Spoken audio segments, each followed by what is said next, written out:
Picture this: a tiny hut, somewhere on the edge of a frozen valley. The wind scratches at the walls, the fire gasps for breath, and I press a glowing stone to my baby's chest so it won't turn blue before sunrise. Now picture another world. A sun-drenched palace far to the south, where a queen walks barefoot across marble floors that still remember the desert heat. Two worlds, one ruled by frost, the other by fire. And yet, our survival depends on the same secret. Tonight, I'll take you from the ashes of northern villages to the golden dust of forgotten kingdoms, to uncover the secret world of queens and servants. Good evening, traveler. Before we begin, dim the lights. Let the room fall quiet. Maybe you're listening from a narrow apartment in the city, where rain brushes the glass like a patient hand. Or maybe you're somewhere still, a cabin, a study, a train that hums beneath your seat. Wherever you are, breathe slow. Imagine the hum of an old hearth, the scent of smoke and damp earth curling together. That's where I am as I speak, not in a palace, not among silks or marble, but here, where warmth is a fragile thing we must make ourselves. You'll hear the wind from time to time. Don't let it unsettle you. It's only the north reminding us that comfort was once a form of defiance. If you wish, whisper, just softly, where you're listening from.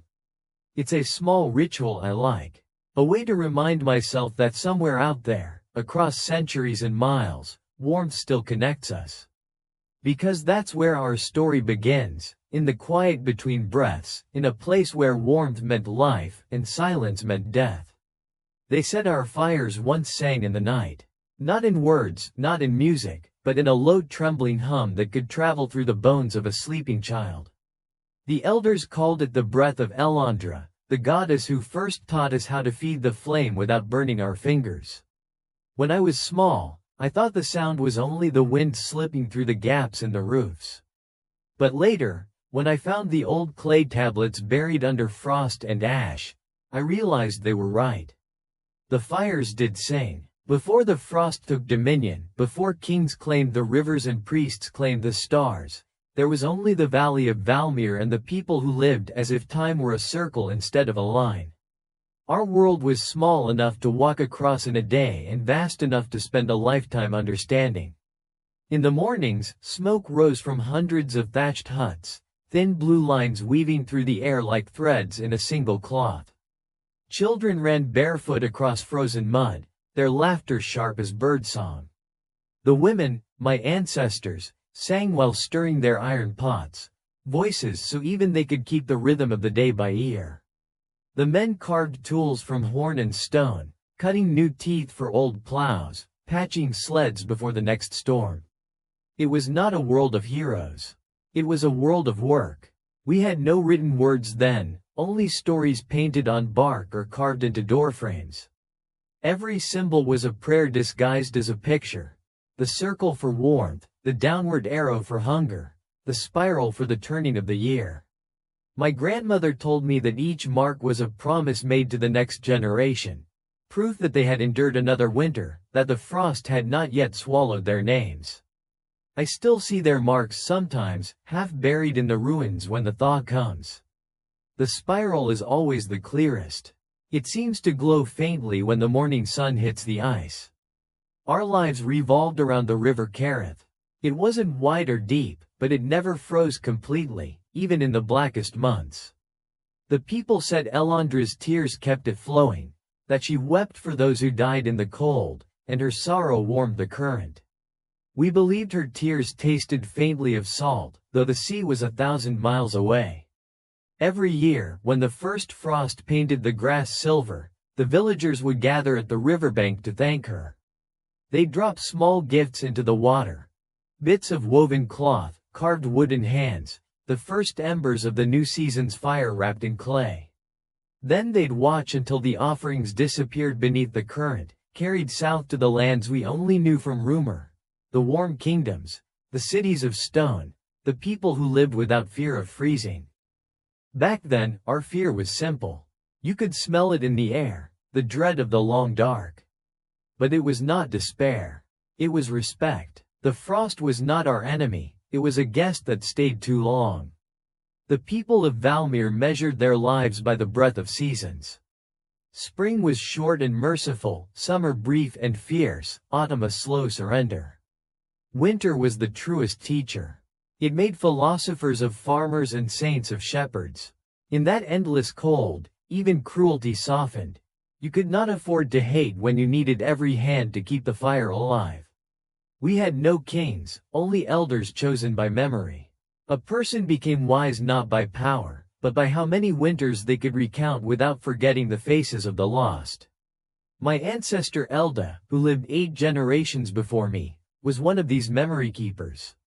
Her voice, they said, was so clear it could still a storm. When the young grew restless and spoke of conquering the southern valleys, she would remind them, the frost is not conquered. It is borrowed from year to year. Her words were carved above the hearth of every home until the fire took them. The hearth was the center of everything. Birth, death, marriage, and prayer all began and ended beside it. To let the fire die was to invite silence, and silence, we believed, was the first sign of death. Each evening before sleep, families buried a coal in a bed of ash, whispering the night prayer. Rest but do not fade. By dawn, they'd uncover it and breathe life back into the flame. In this way, one day's warmth became the seed of the next. Sometimes I dream of that rhythm, the quiet exchange of breath between people and fire. I can almost hear the sigh of the coals when air touches them, that small miracle of orange life. The valley had its dangers, wolves, famine, fever. But they were familiar enemies. Predictable. The frost had its rules and we had learned to obey them. Our true peril came later when the rules themselves change. But before that, the world still made sense. There was laughter even in hunger. The first snow always brought music. The villagers carved hollow reeds and blew across them, mimicking the sound of wind so the spirits would think the storm already lived among us and pass by. Children painted their faces with ash to confuse the cold. Lovers met secretly in the smokehouses, pretending to check on the drying meat while sharing stolen heat. We were not innocent, but we were whole. And though we knew nothing of kings or palaces, we believed in the southern light. Every child in Valmir grew up hearing the same legend. That far beyond the White Mountains lay a land where warmth never ended, where gold dust covered the ground, and where women ruled by the rhythm of the sun. We called it Sethem, though none had seen it. The traders who passed through spoke of strange fruits that burned the tongue, of towers that glowed at dusk, of a queen who could make rain by whispering to her reflection. To us, these were stories meant to balance the cold. If we had Elandra's tears, they had the sun's breath. It seemed fair. The elders taught that the world was not divided by good and evil, but by temperature. Too much of either, and life faltered. The art of living was to walk between heat and frost without surrendering to either. That belief shaped everything. Our rituals, our medicine, our sense of justice. When someone committed a crime, they were not punished by blade or chain but by solitude, sent to live beyond the firelight until they remembered what warmth meant. It was harsh, but it worked. No one stayed cold forever. When I first began studying the remnants of their lives, the soot patterns on stones, the alignment of charred hearths, I realized something strange. Every home in Valmir faced slightly east, toward the first light of morning. Not south, where warmth would have been greater. Not north, toward the mountains. East, as if the entire village turned its face each day to greet something older than the sun itself. Perhaps they knew even then that their survival depended on remembering the dawn. I often wonder what they felt on the night before it all changed. Did they sense the air thickening? Did the elders hear the wind falter, the silence before the frost struck too soon?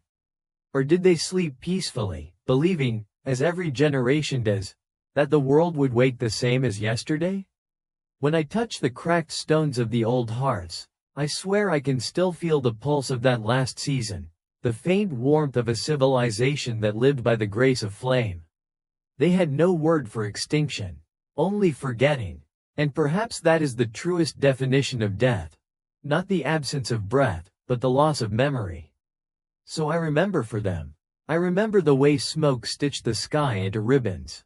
I remember the laughter between snowstorms, the soft argument between frost and fire, the faces lit from below by embers. I remember their faith in rhythm, their belief that everything could be mended if only the flame was shared. That was the world before kings. Before the frost grew impatient. Before warmth became a secret. That was Valmir, our cradle of smoke and song. And though centuries have turned to dust, I can still hear it.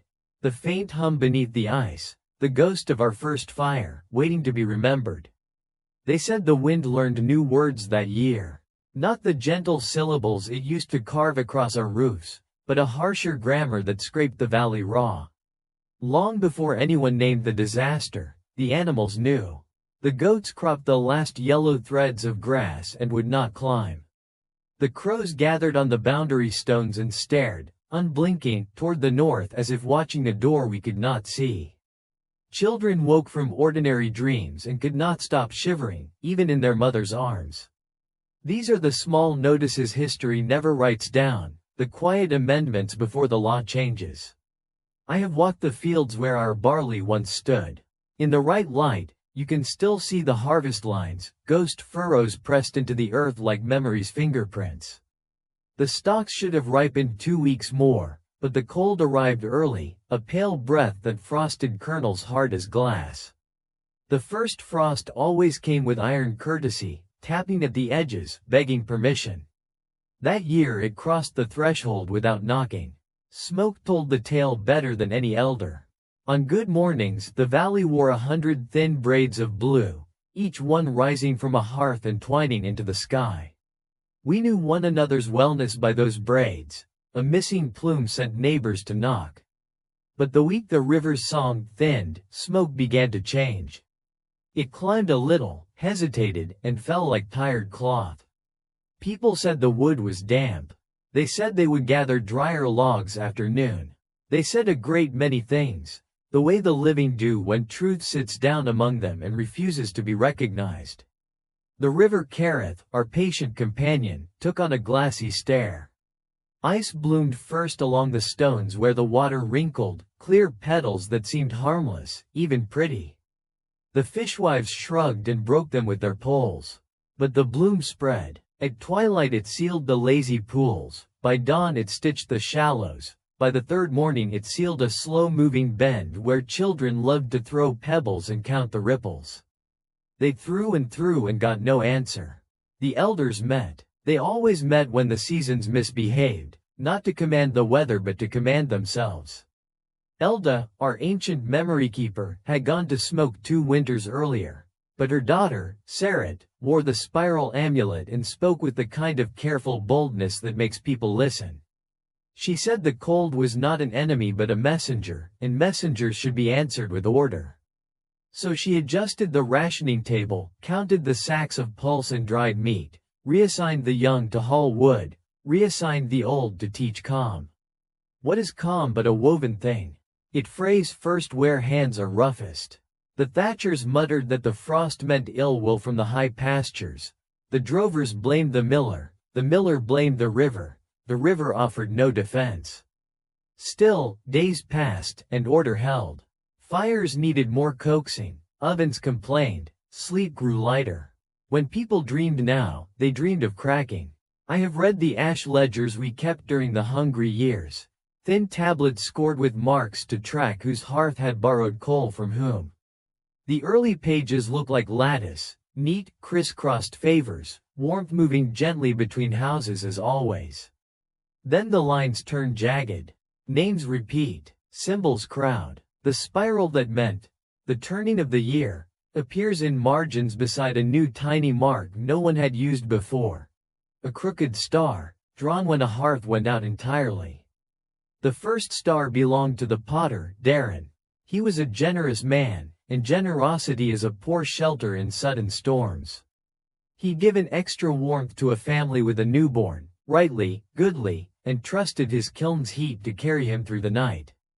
The kiln failed. By morning, the potter's hands looked dipped in chalk. He stood at Sarat's door with a boy's apology in an old man's mouth. They rekindled him. They tried to pretend the new mark had no meaning beyond the day. The second star came 2 nights later. Then 4 on the following page.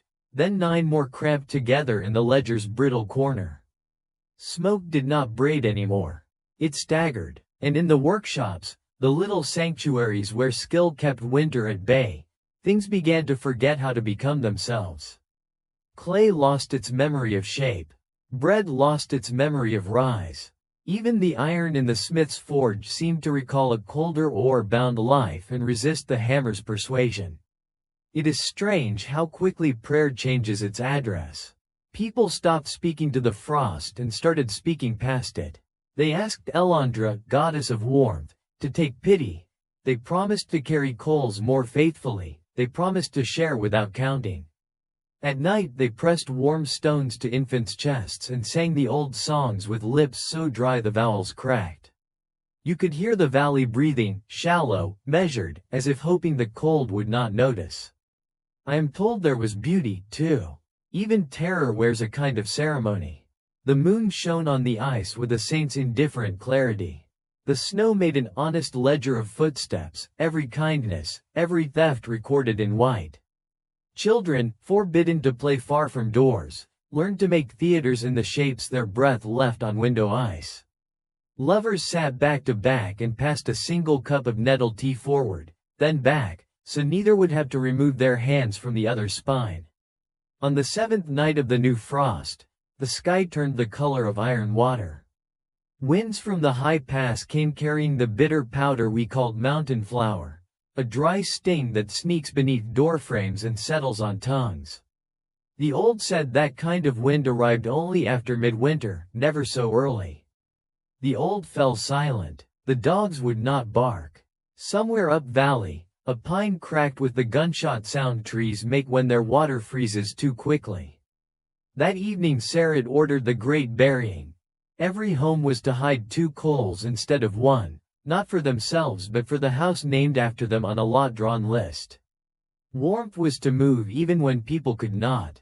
The standing rule, rest but do not fade, was amended by a sharper line. If you have 2 flames, you are responsible for 3 lives. The edict traveled mouth to mouth like necessary bread. For a night, fear obeyed. Then came the harvest's end that never ended. The last carts lurched home through ruts that glittered solid by noon. The grain inside smelled wrong, an early sour, damp even where no dampness had been. Families tied their sacks above the floor to keep them from absorbing the cold's hunger. They told jokes about the time the year forgot how to count. They looked at one another too often. On the 12th morning, smoke failed entirely in the northern lane. 7 huts in a row lifted nothing to the sky. Neighbors went with covered pans, found ash as chill as river stone, found men with frost-chapped lips making jokes they did not believe, found women rubbing their own arms as if bodies were flints that might spark if struck long enough. The ashkeepers, the families who specialized in carrying coals wrapped in clay, walked the lane and felt their own pans leach heat into hungry rooms. They moved faster. The rooms were hungrier. I do not know how to write the sound of a valley when hope begins to lower its voice.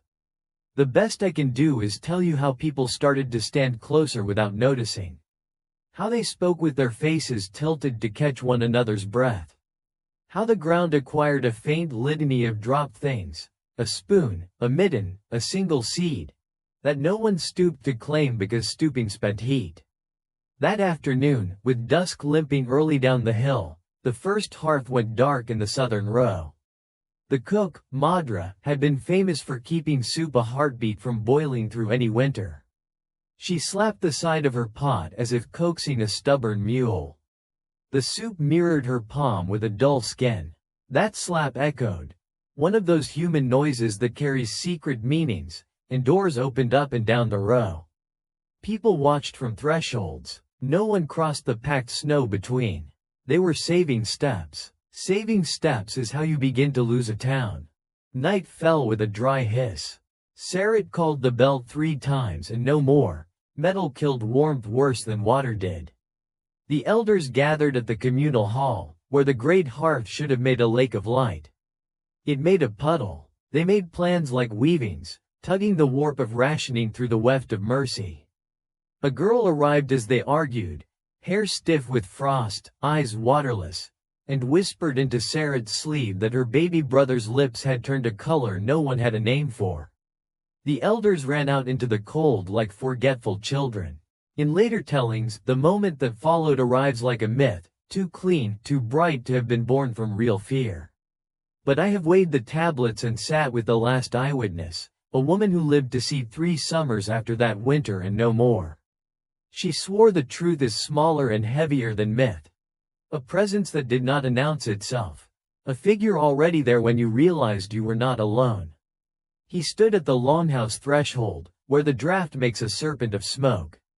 Cloaked, silent, eyes like coals that had learned the patience of stones.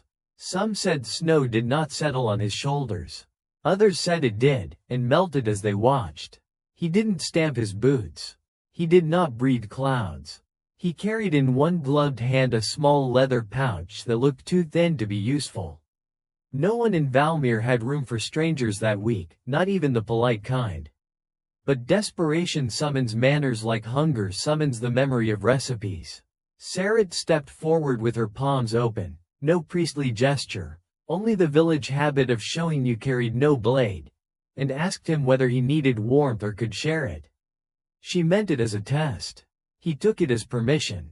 He opened the pouch. Inside lay a handful of dust the color of river ice when moonlight finds it, blue, but not the blue of sky or bruise or cold. A working blue. He pinched a bit between finger and thumb and cast it toward the hearth, not into the heart of the embers as any of us would, but into their shadow. The dust did not fall so much as decide to arrive. We learned many things in a single breath. We learned that fire can remember itself. We learned that shadows are not empty. We learned that a room can flinch. The hearth answered, not with a pop or a crackle or any of the domestic sounds that make comfort sound like itself, but with a deep inhalation, as if the flame had been a drowning thing and someone had finally cut the surface for it to breathe. The coals rolled their dull eyes open. Heat moved out and then back, like a startled animal reconsidering flight. The man cast a second pinch. The blue dust hung in the air the way ash does when a story is about to be told.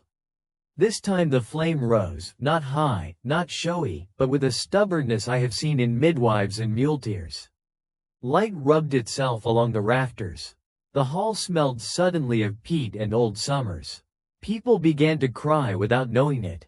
The girl with the brother who had no color left his mother's shawl and crept close enough to feel her cheeks ache with the pleasure pain of thaw.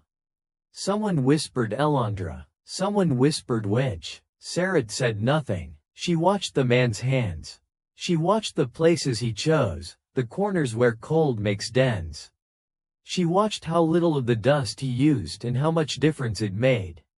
She watched the wind die against the door as if it had reconsidered our worth.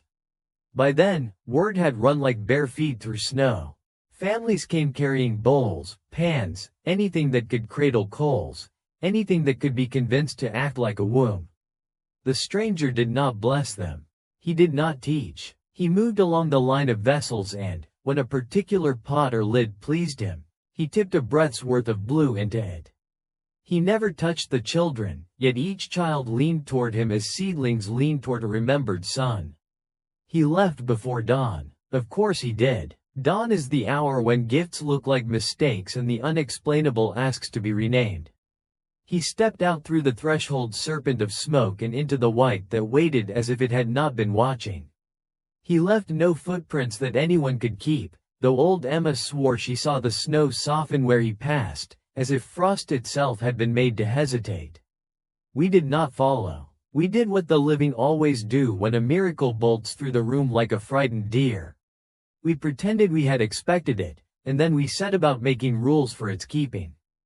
When the stranger was gone and the snow had swallowed his trail, the people of Valmir stood as souls newly awakened, blinking in the raw morning. The fire he had kindled within our hall still breathed, and its warmth felt unlike any flame before it, deep, steady, obedient to will. We tended it as though it were a wounded beast that might yet run away. In those first days, none dared sleep long. Men and women kept vigil in turns, whispering the old prayers yet uncertain to whom they were now addressed. I have read that dawn in the fragments of ash that remain. They bear the scent of wonder mingled with fear. For when a gift descends unearned, it must be caged in meaning lest it unmake the giver. Thus began the shaping of order. Sarat, the elder who had faced the stranger, called together the warmest minds of her generation. They gathered within the great hall, now bright as summer though the blizzard howled without, and spoke until their voices rasped. From their council was born the first covenant of flame. They decreed that no fire should henceforth belong to one house alone. Each hearth would yield a portion of its breath to its neighbor. Each neighbor would receive in return. Warmth was declared a current, not a possession. To guard this sacred exchange, certain families were chosen, those whose hands were steady and whose hearts were patient, to bear embers between dwellings. These were the first ashkeepers. Their duty was not only carriage but memory. To know which home's spark had fathered which, to trace the lineage of every light. In their keeping, warmth became genealogy. I imagined them walking the lanes by night, faces veiled against the wind, clay pans cradled to their chests. The glow within those pans must have seemed a piece of the stranger himself. When they arrived at a door, they bowed, not as servants but as priests performing a sacrament. In that ritual motion, a society was remade. The first generation kept the practice simple, ember for ember, favor for favor. Yet as winters cycled and the tale of the blue dust spread, understanding thickened into creed. The children who had watched the stranger's hands grew old and told their grandchildren that the dust had been no mortal thing but the breath of Elandra restored to earth. They taught that the goddess had sent a messenger in man's guise to test whether mortals could bear the burden of divine heat without greed. Thus theology clothed the miracle, and the covenant hardened into law. The ashkeepers built their hall at the river's bend where the ice had first refused to form. There they kept the great ember, said to be descended unbroken from the stranger's fire. It was tended day and night, never allowed to fade, its ashes sifted and divided into countless small stones that could hold warmth for a season. These stones became tokens of trust, traded as payment and pledge. The market of Valmir, once filled with hides and barley, began to glitter with their dull red light. A loaf of bread might be bought with a stone still faintly warm. A debt might be sealed by surrendering one's portion of heat. So commerce learned the language of flame. In time the keepers grew numerous. They formed ranks and signs, measured breath and burn, and spoke in terms that mingled devotion with craft. They learned that ash, when buried with care, could preserve the ghost of fire even through long storms. They built vaults in the earth lined with blackened brick, where the warmth of a whole village could sleep till called upon. I have walked among those vaults in my own age. They lie collapsed, yet when one breaks a stone within, it still exhales a sigh of ancient heat, as though remembering its purpose. From such beginnings rose hierarchy. The eldest keepers, whose hands bore the fewest scars, were deemed purest. They alone could approach the great ember without veil. Beneath them served the journeymen, who carried fire between districts, and beneath these the novices, children chosen each spring by lottery to learn the breath pattern of warmth. In through the nose, out through the heart. To be chosen was honor and peril, for the training demanded long hours near the blaze, and many were burned before they learned the gentleness required to command flame. Around these orders gathered belief. The villagers built shrines in every lane, small alcoves where a single coal rested under glass. Travelers bowed to these as they passed, touching the glass for luck.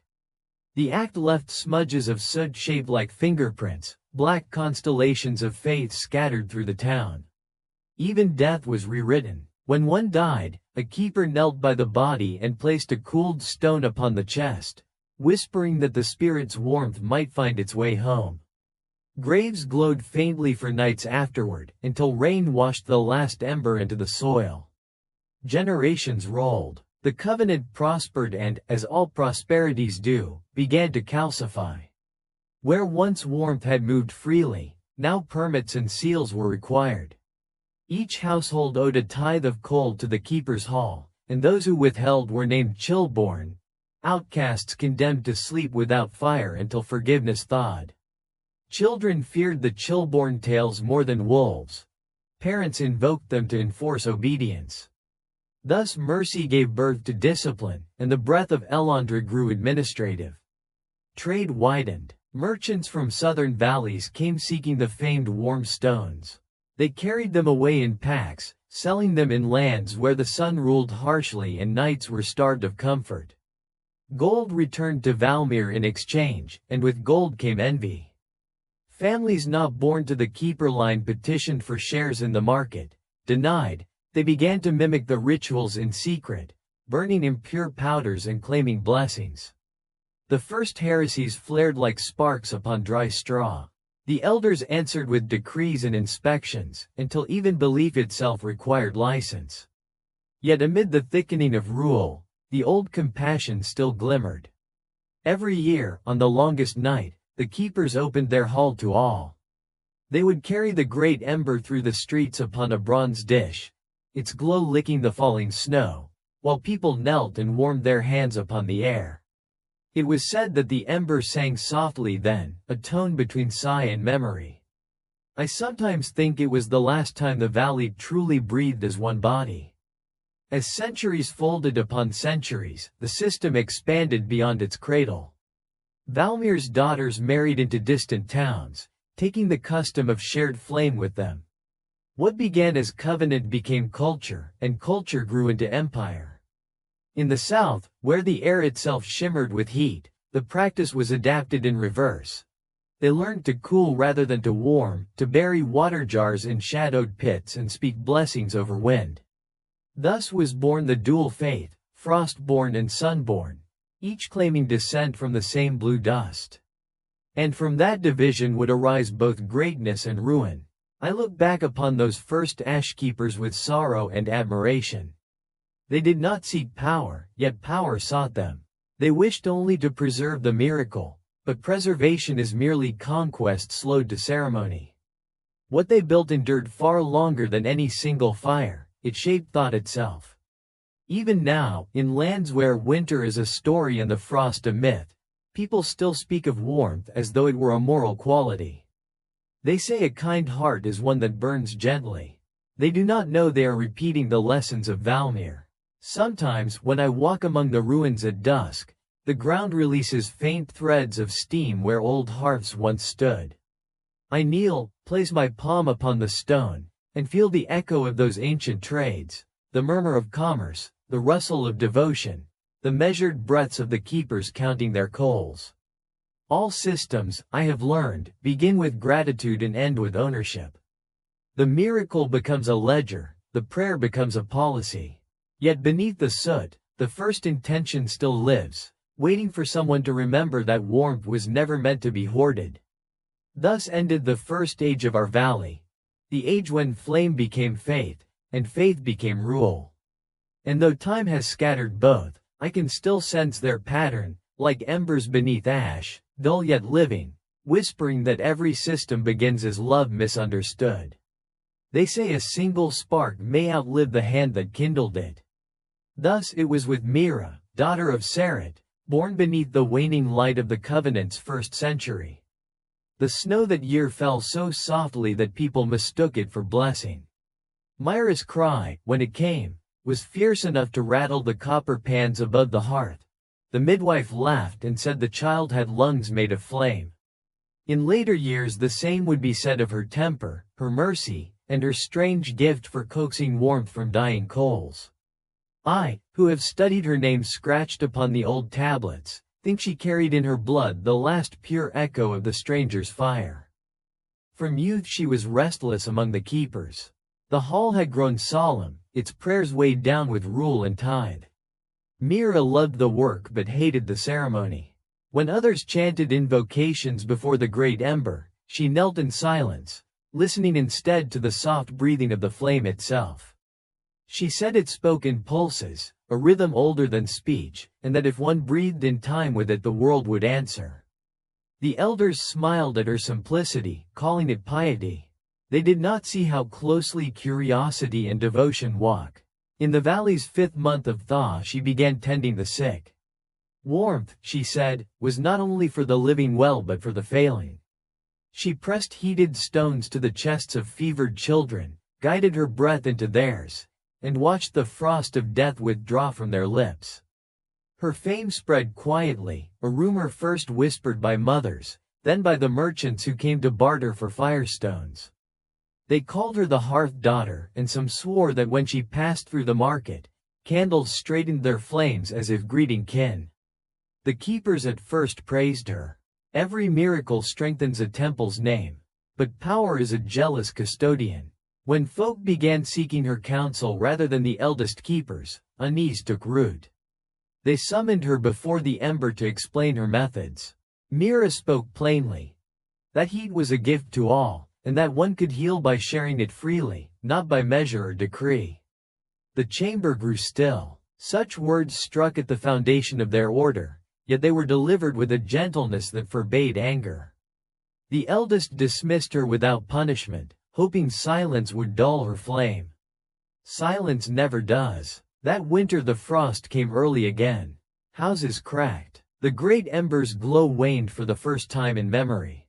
The keepers, fearing omen, forbade the distribution of coals until purification rites could be performed. People waited in darkened homes while the river smoked with cold. On the 3rd night Mira broke the command. She gathered what embers she could, hid them in her cloak, and went door to door. At each threshold she whispered the same words. Fire does not ask who it warms. By dawn, half the village glowed again, and the frost retreated as though shamed. When the elders learned, they summoned her not to question but to condemn. The hall filled with witnesses, their faces flickering red and black. Mira stood alone before the great ember. She did not plead. She said only that warmth kept by fear would die of loneliness. The sentence was exile until thaw, a mercy that, in those months, meant near certain death. Yet she bowed, took a small ember in a clay bowl, and walked into the white. What happened after lives half in record, half in dream?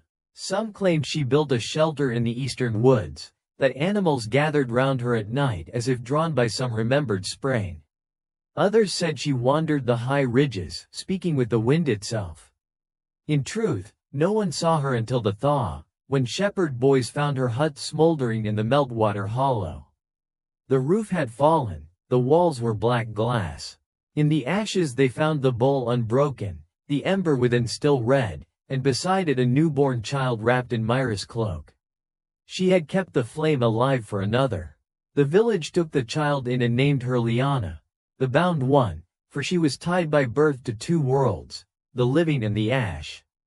As Liana grew, the keepers marked her as omen and heir.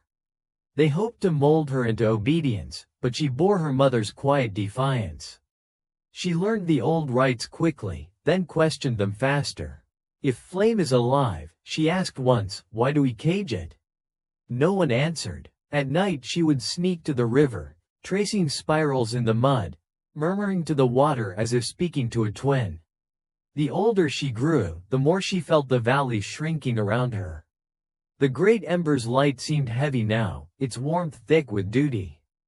The stories said the south was different, that there the sun moved unhindered, and queens ruled by the rhythm of heat and sand. Liana began to dream of that brightness. When she was 16, a band of traders from Setham arrived with their long-necked beasts and shining fabrics. Among their wares were copper mirrors, rare in Valmir.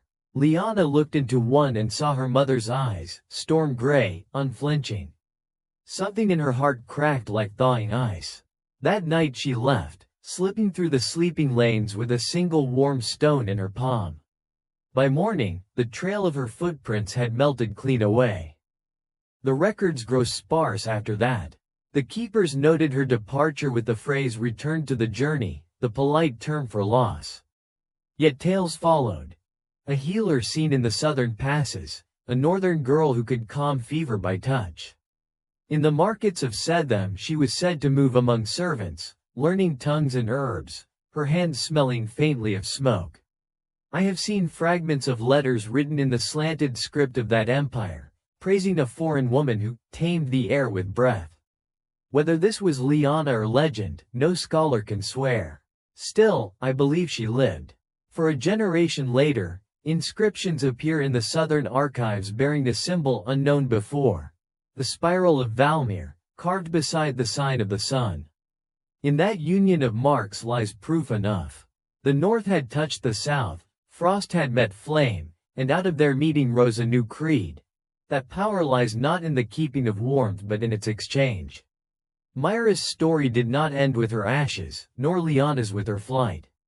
Their names thread through centuries like veins of light in stone. In each retelling, the details differ, but the core endures. A woman defied law for compassion, and from her defiance came change. Even now, when the wind turns cruel, mothers press hot stones to their children's chests and whisper Myra's words. They no longer remember her face, but the warmth remembers her. When I close my eyes, I see that hut in the hollow, fire dancing behind its broken walls. I hear the child's faint cry, the sigh of coals settling as if in answer. The world outside is frozen, yet within that small circle of light life endures. Perhaps every age must rediscover that truth for itself. That systems decay, that faith turns to ash, but the human hand still reaches instinctively toward heat. We are born of that gesture. We survive by it. And somewhere, beneath every doctrine and every empire's marble chill, a single ember waits for breath. Sedhem was another world entirely, a vast mirror turned toward the sun. Its cities rose from the sand like prayers cast in gold, its air smelled of spice and iron, and its people moved with the unhurried grace of those who have never known frost. When I first read the records of that empire, I could scarcely believe such warmth existed beyond imagination. Yet it was there that the child of Valmir, Liana, daughter of Mira, grew into legend, and there that the covenant of fire took on a new and perilous shape. The traders who carried her south did not know her story. They saw only a pale girl with eyes like storm water, silent but keen. She served first as a bearer, then as a scribe, for her memory was sharp and her hands steady. The journey took months. Across passes that smelled of salt and stone, through forests where the air thickened with heat until breath itself felt heavy. When they reached the plains of Sedhem, she saw for the first time what endless sunlight could do. Fields glimmered with ripening grain, rivers shone like molten bronze, and above it all loomed the domes of the capital, Sharan, the city of thousand mirrors. To those born beneath such brilliance, shadow was a thing to fear. The Sedhemians prayed to their own goddess, Sura, mistress of radiance, who demanded purity through exposure. They built temples open to the sky, where the faithful stood in lines to receive the burning gaze of the sun. Darkness was considered ignorance, and coolness a form of sin. Servants fanned courtyards not for comfort but to remind the wealthy that air itself was theirs to command. It was a kingdom intoxicated by light. Liana entered this world as a servant in the palace kitchens. She was quick to learn their speech, though she never lost the quiet cadence of the north. At night, when others slept, she pressed her palm against the earthen walls and whispered to them, releasing tiny breaths of warmth she carried still from her mother's gift. The cooks found that their ovens drew more evenly when she was near. The stewards remarked that spoilage lessened. Within a year she was summoned to the household of the queen. Queen Aridel was a widow of 29, young by the empire's measure but already weary of its glare. Her chambers were vast and windowless, a rebellion whispered in stone. When she first saw Liana tending the lamps, she asked why the servant shielded their flames with glass. To keep them breathing, Liana answered. The queen, accustomed to flattery, heard instead a kind of wisdom. She kept the girl near. From that day began a quiet education. Aridel, who ruled a court obsessed with spectacle, found solace in this northern stranger who spoke little and listened much. Liana learned to read the Sedhemian tongue, then the languages of the older dynasties.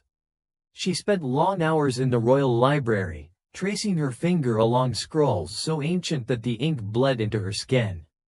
It was there she discovered the forgotten chronicles of Maris, a desert city that had once been governed by women scholars, the servant queens who balanced fire and water, command and humility. Their philosophy was simple yet profound, that the ruler must learn to serve the elements before commanding them. The idea struck her like lightning upon ice. In those words she heard an echo of Valmir, of Myra's teaching that warmth must be shared or die. She began to see connections where others saw contrast, the sun and the flame, the frost and the shadow. At night she filled pages with notes in 2 languages, building bridges between the northern breath and the southern blaze. Aradel encouraged her. The queen herself was a prisoner of ceremony, forced to perform divinity before men who measured her worth in gold and suns. Liana's presence reminded her of humanity unshackled from ritual. Together they experimented in secret, blending northern breath practices with southern invocations of light. They found that by alternating heat and coolness, they could temper metals to impossible strength, soothe fevers, even calm tempests of the heart. Aradel called it the union of elements, Liana, more simply, the balance. But the court watched. In a city built upon sunlight, whispers travel like reflections.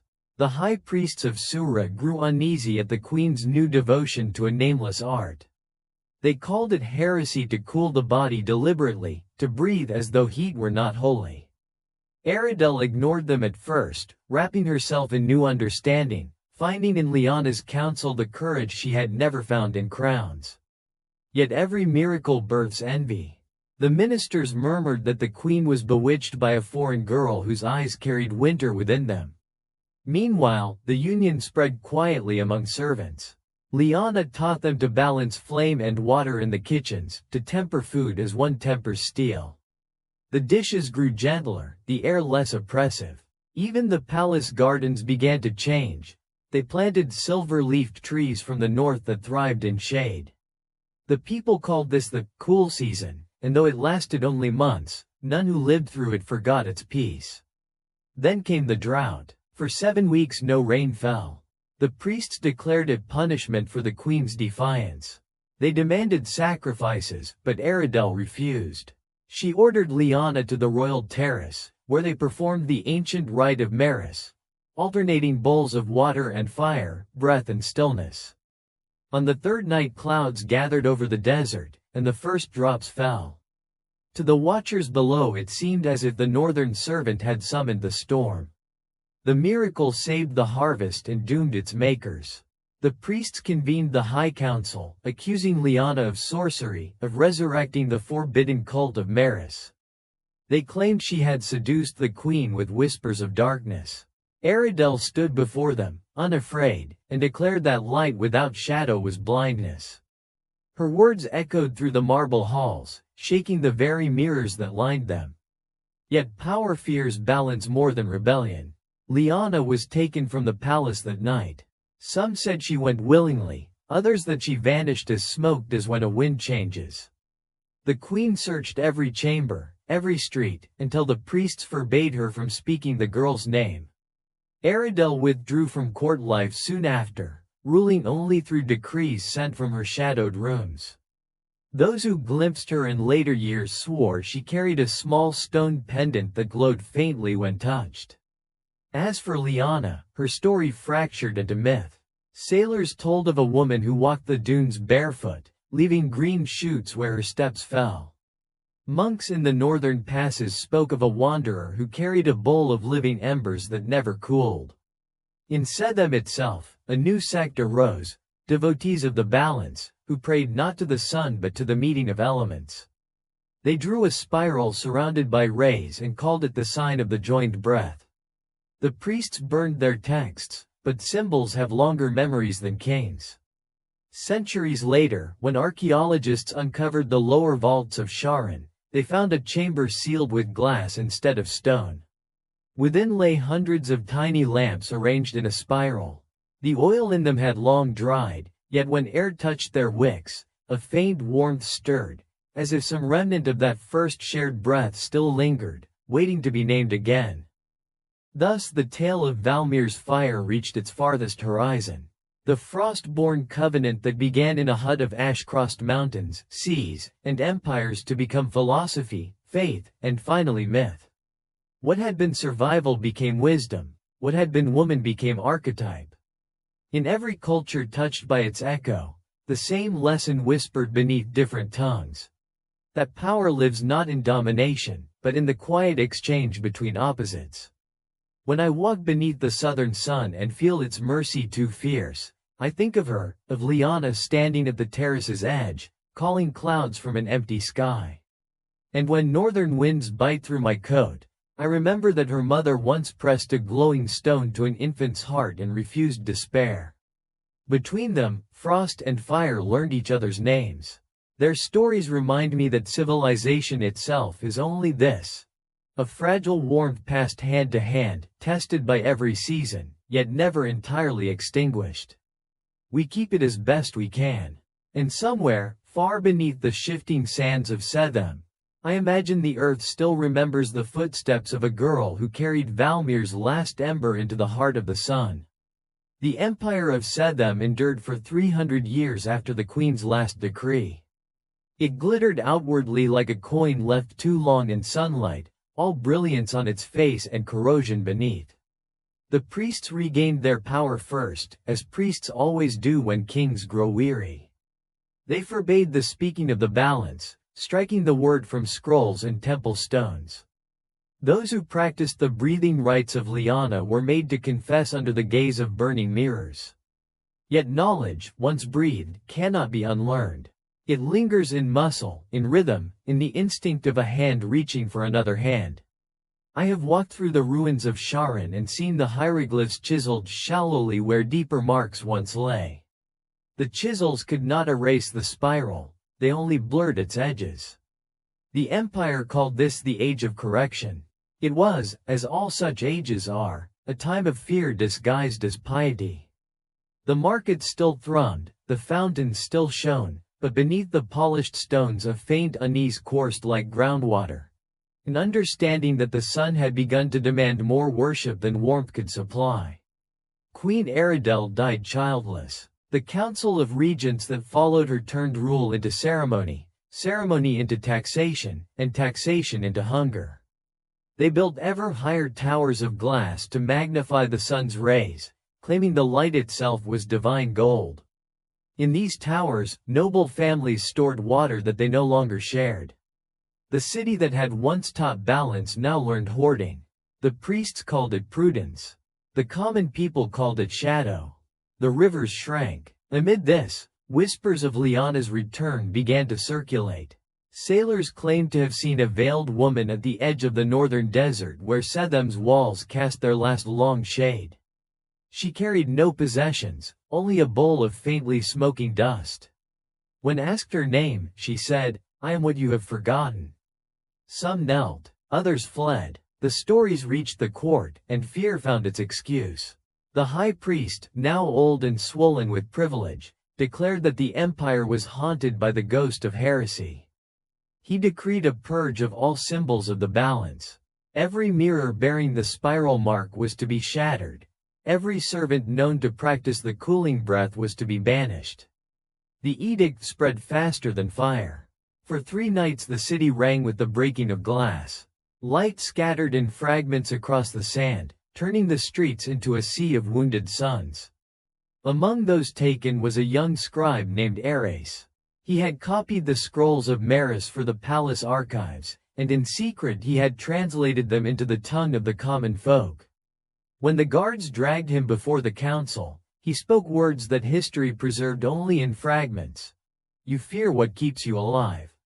They executed him at dawn by heat. His body, consumed by the very sunlight they worshipped, became the empire's first martyr of warmth.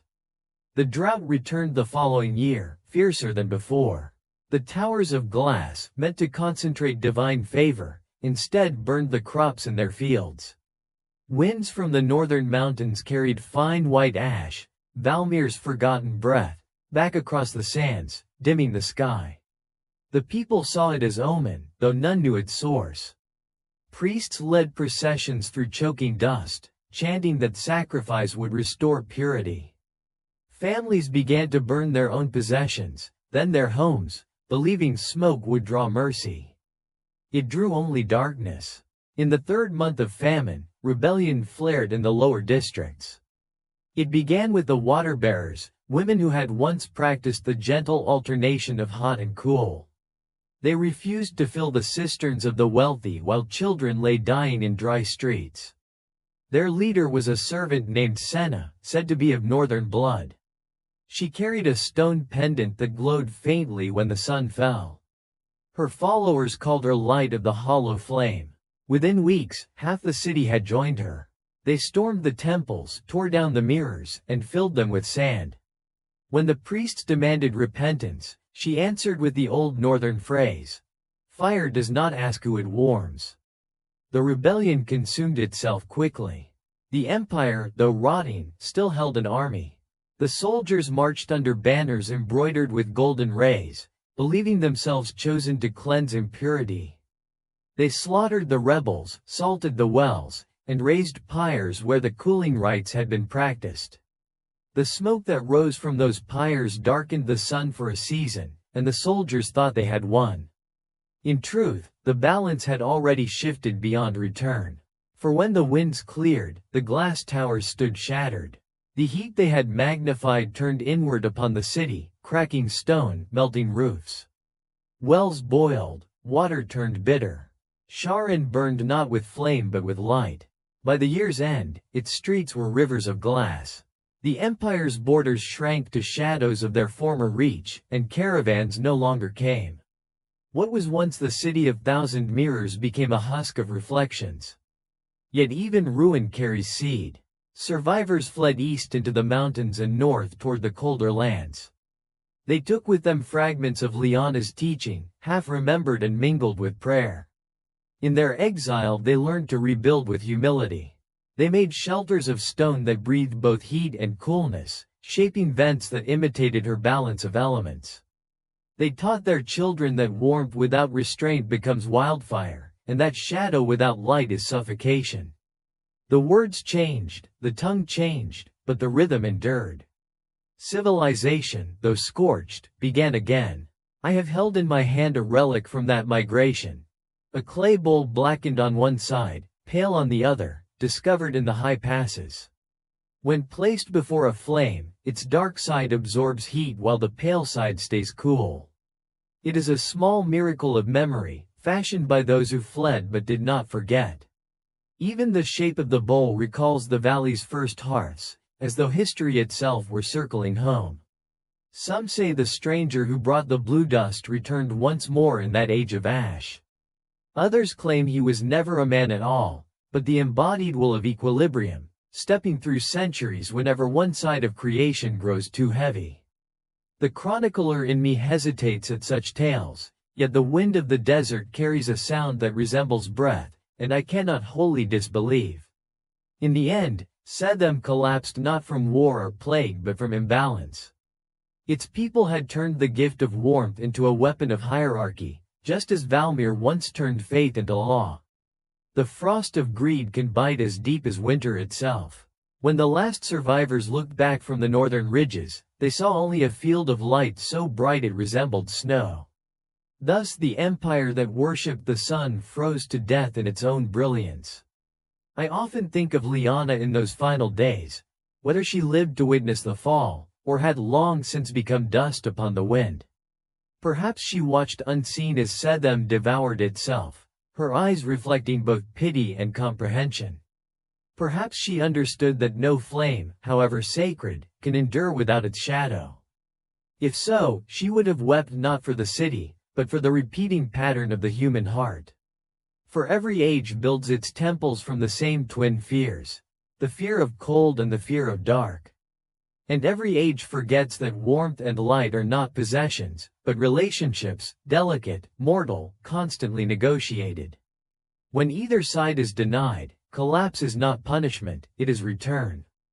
So the chronicles end with silence, as they must.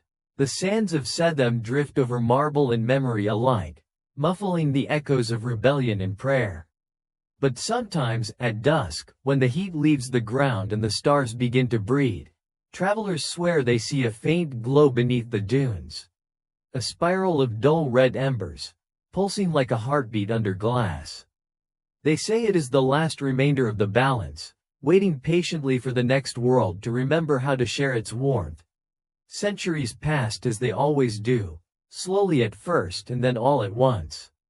Sand covered the bones of Sethem, moss grew over the stones of Valmir, and history folded them both into legend. Yet memory has a way of refusing extinction. It hides in gestures, in habits we call ordinary, in the strange persistence of words that outlive their meanings. And so the covenant of warmth, born in a frozen hut and buried beneath a desert sun, found its way into the bloodstream of the world. Scholars will tell you it began again with an accident. In the year 2023 of our current reckoning, a team of archaeologists digging near the old Nile Delta uncovered a chamber sealed by heat rather than stone. Inside were scroll fragments written in two hands, one angular and northern, one flowing and southern. Their ink had fused to the papyrus like veins of black glass. When translated, the lines formed a prayer neither to a god nor to a nation, but to the exchange of breath itself. It spoke of the meeting of frost and flame, of the duty to share warmth among strangers. In its margin, faint but legible, appeared a single name, Liana of Valmir. The discovery was dismissed at first as coincidence. Historians argued that the northern script was too ancient, the desert tongue too evolved, for both to coexist. Yet the carbon dating refused obedience to theory. The fragments were real, and they whispered of a history that connected opposites. The press named it, the miracle of two fires. Museums competed for pieces. For a season, the world looked backward, and in that looking some remembered what the ancestors had nearly perfected, the science of care. In universities, new disciplines arose, thermocultural anthropology, ritual ecology, names to make faith respectable again. Scientists studied the ancient breath patterns of Valmir and discovered they aligned with modern techniques of thermal regulation. Physicians found that alternating heat and cool could steady a failing heart. Economists, always quick to domesticate wonder, began using the phrase, the warmth economy, to describe networks of mutual aid. Old metaphors turned literal, and literal truths became moral again. Still, history does not repeat, it rhymes like a half-forgotten song. As knowledge spread, so too did rivalry. Corporations sought patents on thermal technology inspired by the balance. They built machines that stored warmth in crystal, selling it by subscription to the shivering poor. Cities lit themselves with captured light and called it progress. And once again, a few owned what should have belonged to all. I have walked through such cities at night. Their towers gleam with artificial suns while the streets below lie in shadow. When you touch the walls, they pulse faintly, warm but indifferent, like the breath of a sleeping beast that dreams only of profit. There are others who remember differently. In northern villages rebuilt after the ice floods, people gather each solstice around communal fires. They bring stones from their homes, heated in simple stoves, and pile them in the center until the mound glows red. Children press their palms against it. Elders whisper the ancient refrain, rest but do not fade. They do not call it religion. They call it continuity. To them, Liana and Mira are not saints but ancestors of empathy, proof that compassion once saved a world from freezing. Far south, in the reclaimed deserts, engineers have raised towers modeled on the lost halls of Sethem. These towers absorb sunlight by day and release it by night, keeping settlements habitable. At the heart of each tower burns a controlled plasma they name the Ember. No one agrees who first proposed the design, yet every blueprint bears a spiral watermark. Some say it was an aesthetic flourish. I suspect it was memory trying again. Even language carries the echo. We speak of warm data, cold wars, hot takes, unaware that these metaphors trace back to a single mythic grammar of temperature and morality. Our idioms reveal the ghost of Valmir in every tongue. When we call someone warm-hearted or describe generosity as radiant, we repeat the theology of our ancestors without knowing it. The systems they built collapsed, yet their vocabulary survived, shaping how we feel truth. Sometimes I think civilization itself is a conversation between those who hoard warmth and those who share it. We invent new tools, electric grids, global markets, digital networks, each promising to spread light more widely, yet somehow the distribution remains uneven. We are clever at kindling but clumsy at sharing. Perhaps that is the lesson buried in every collapse. Technology without tenderness is only another form of frost. And yet, I have hope. I have seen people revive the old rites in modern shapes. In hospitals, nurses place heated stones wrapped in cloth beside premature infants, echoing Myra's gesture without knowing her name. In disaster zones, volunteers form human chains to pass solar batteries hand to hand, their faces lit by the glow of devices that hold both heat and light. The forms have changed, but the instinct endures. We are creatures of exchange, born to breathe warmth into one another. There are even those who call themselves ashkeepers again, not as priests but as caretakers of memory. They tend communal stoves in refugee camps, they build geothermal wells in Arctic towns, they teach that energy is relationship, not resource. They say that to keep a fire alive you must give part of your own breath. When I stood among them one winter night, watching steam rise from a single shared pot, I felt the centuries fall away. It was Valmir again, rebuilt not in stone but in practice. And what of Setham? Its ruins still sleep beneath the sand, but satellites have found traces of heat far below, lines of warmth running like veins beneath the dunes. Scientists call them geothermal anomalies. Poets call them the pulse. Every few years, when the desert wind is still and the air cools enough to listen, those who camp nearby swear they hear a low humming, like a deep impatient breath. Some say it is the earth exhaling the memory of balance. Others say it is the stranger's dust, still working. Whatever it is, it reminds me that no story truly ends. Every civilization leaves behind both ash and ember, and the future decides which to tend. We have inherited both frost and flame. Our task is the same as theirs, to keep one from devouring the other. Perhaps that is why I write, why I sift through broken tablets and half-burned scrolls. To learn how warmth survives corruption, how generosity resists gravity. To remember that systems fail, but intention endures. When I touch the ancient stones of Valmir's ruins, they are cold. Yet beneath the chill I feel a faint pulse, as though the mountain itself still holds its breath. I press my palm there and imagine Liana's final words. Fire does not ask who it warms. In that sentence lies both warning and invitation. The warning is simple, control leads to collapse. The invitation is quieter, share and live. So I leave my hand against the stone a moment longer, until my skin grows numb. Somewhere far below, the old ember answers, rising through rock and memory alike.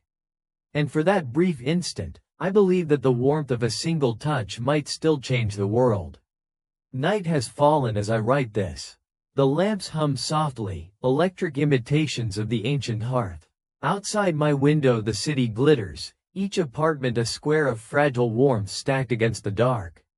If you listen closely, the traffic below sounds almost like wind through frozen reeds. The same wind that once crossed Valmir's valley, carrying smoke and song.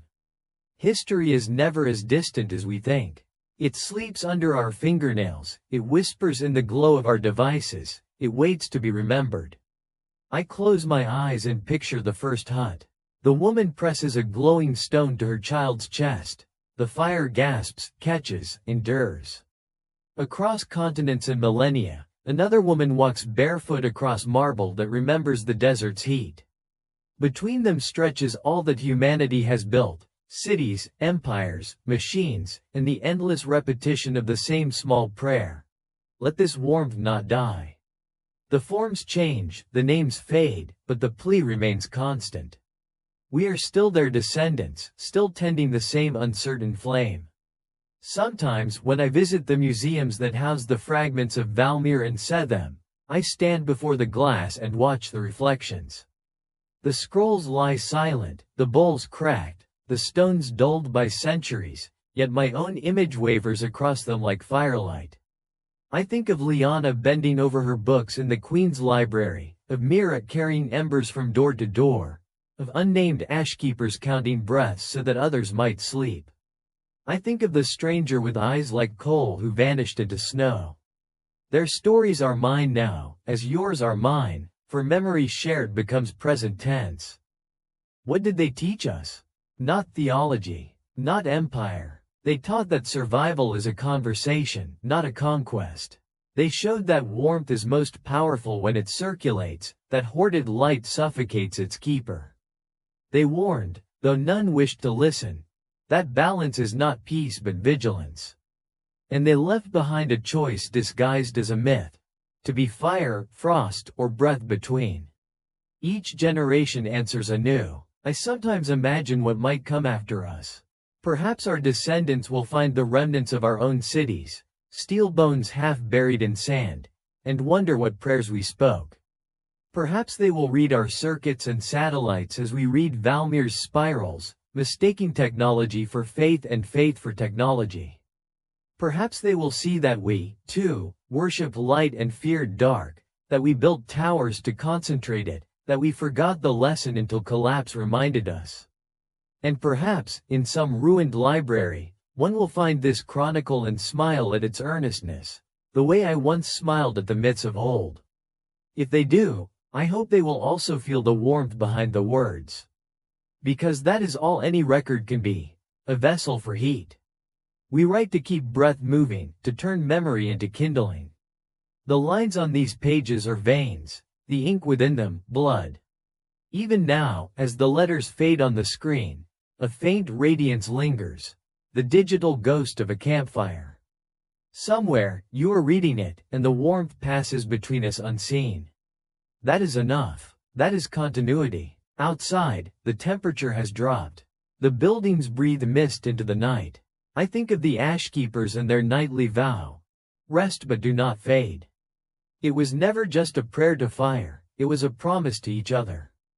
Keep watch, share breath, do not let indifference freeze what love once lit.